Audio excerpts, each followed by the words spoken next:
The most annoying thing is when people hold up colours and say like, oh, do you see black and white, or do you see purple when I'm showing you yellow?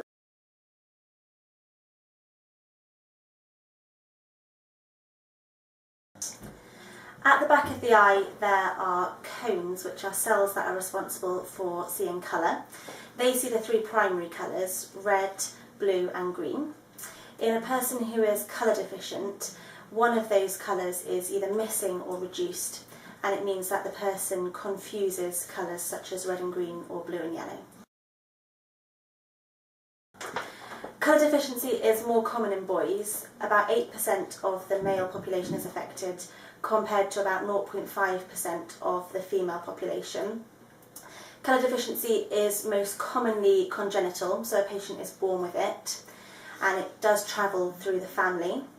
But it can also be acquired, and if that's the case, then it comes from diseases of either the eye or other parts of the body.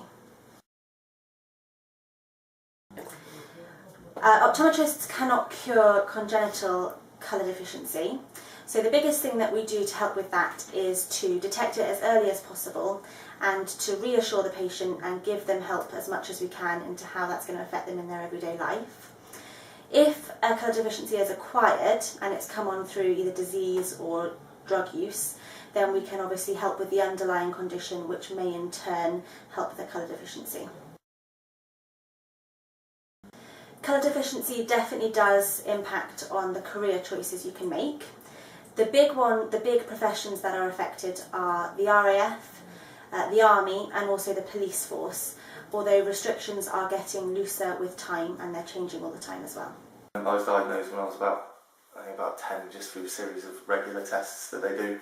I didn't really realise the extent to which that being colourblind can affect you until I entered sort of a creative career path when I started studying photography. Obviously being a designer, like I said, it's a huge part, colour is a huge part, and it does affect you.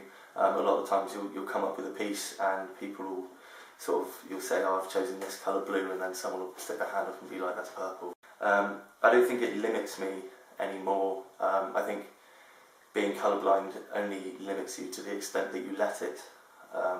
If you try and ignore the problem and pretend like it isn't there, you're just going to end up doing your work more damage than good.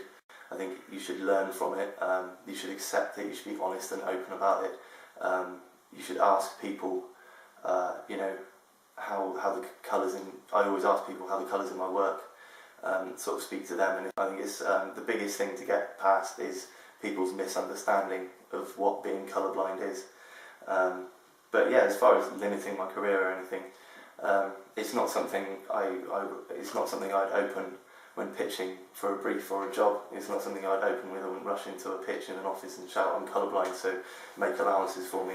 But it just pushes you to be more certain about the work and the creative decisions that you make within your design, really.